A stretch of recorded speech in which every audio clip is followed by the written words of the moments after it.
Notre prochain sujet se rapporte au fait que sur la planète, de plus en plus, on donne une voie juridique à la nature. Donc, qu'est-ce que ça veut dire? Voyons voir si on peut en discuter. Donc, il y a certains endroits autour de la planète qui commencent à donner une voie juridique, à créer des personnes juridiques. Donc, selon la loi, ce sont des entités qui existent, mais pour des environnements naturels. Donc, voyons deux exemples et on va essayer de discuter pourquoi est-ce que ceci est un point excellent lorsqu'on parle d'environnement, lorsqu'on parle de loi environnementale. Donc ici, on a en Nouvelle-Zélande la rivière Wanganui. Je ne le prononce peut-être pas très bien, mais ici, on a une rivière qui, en 2017, le gouvernement a statué que cette rivière avait une voie juridique. En 2021, c'est l'année passée, il y a la rivière Magpie qui est au Québec. Et qu'est-ce qu'on en a fait?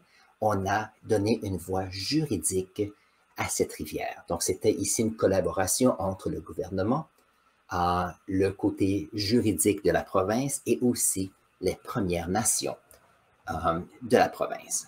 Maintenant, qu'est-ce que ça veut dire donner une voie juridique? Une voie juridique, ça veut dire que selon la loi, ce sont un environnement qui ont des droits comme s'ils étaient des personnes. Vous allez dire, est-ce qu'on a déjà fait ça dans notre société? Bien sûr. Par exemple, si nous avons une compagnie qui est incorporée, donc ce soit une compagnie qui, je ne sais pas, qui vend le pétrole ou une compagnie qui fait des téléphones ou autres produits, ce sont des compagnies qui ont des entités corporatives. Donc, ils ont des droits fiscaux pour de l'argent, mais ils ont des droits aussi pour se protéger de d'autres compagnies, de se protéger contre des personnes ou d'autres compagnies qui veulent leur causer du mal ou causer quelques difficultés. Et bien sûr, il y a certaines compagnies qui vont s'assurer que la protection des personnes qui travaillent dans ces compagnies, la protection de l'environnement dans lequel ils jouent, sont statuées. Et bien sûr, on peut aller en cours et il y a bien sûr la justice qui tranche le bon côté. Ici, lorsqu'on donne une voie juridique à la nature, c'est le même principe. Donc, pour ces deux rivières ici, on leur a donné une identité comme une personne juridique. Ça veut dire qu'on a des rivières qui ont des droits pour eux-mêmes. Ils ont des droits pour être protégés. Par exemple, si on prend une rivière, ça serait des droits d'être protégés contre, je ne sais pas, contre la pollution. Donc ici, on peut voir que la rivière Magpie, on a coupé la forêt ici, mais on a essayé de protéger notre rivière. On peut voir ici qu'il y a des maisons qui se mettent au côté, mais il faut protéger l'environnement. Donc, si la rivière a une voie juridique, si quelqu'un cause des problèmes de pollution, cause des problèmes de bloquer la rivière, s'il y a, je ne sais pas qu'est-ce que ça, si on utilise la rivière de mauvaise façon. Donc, pour la rivière Magpie, par exemple, le gouvernement du Québec voulait faire un barrage hydroélectrique. Donc, faire un barrage irait à l'encontre du flot de l'eau de cette rivière. Donc, cette rivière peut se protéger. Non. Il y a des avocats qui peuvent protéger la rivière au nom de la au nom de la loi. Voilà. Donc, ça, c'est intéressant.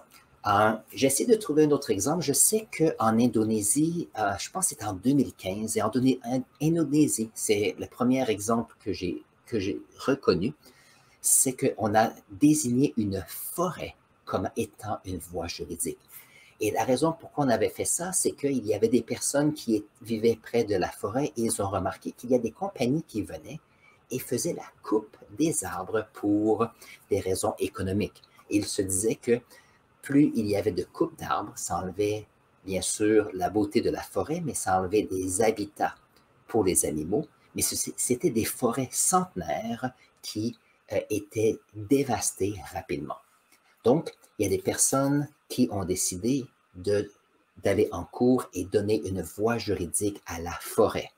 Donc, avoir le droit de pouvoir exister sans les pressions extérieures de destruction. Et ils ont réussi à la désigner. Donc, cette forêt, maintenant, elle est protégée contre les autres, mais de façon juridique. Donc, les lois peuvent être utilisées pour protéger cette nature.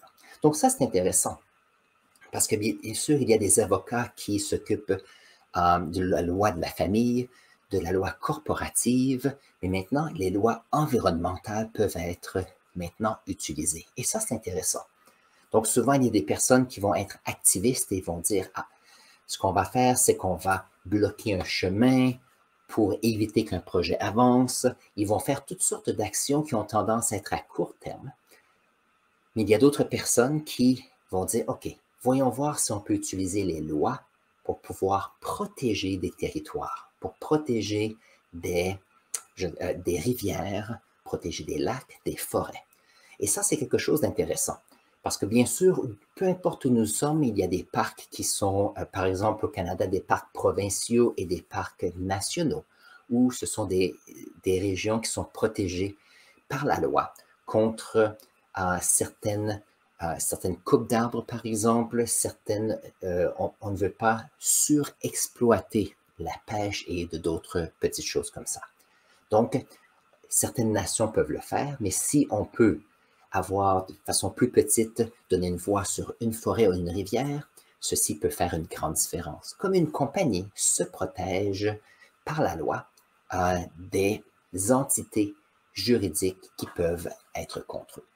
Donc, c'est quelque chose à considérer. S'il y a des personnes dans le groupe qui aimeraient être avocat ou avocate, pourquoi pas être avocat ou avocate qui est là pour l'environnement et la nature est quelque chose qui pourrait être fantastique.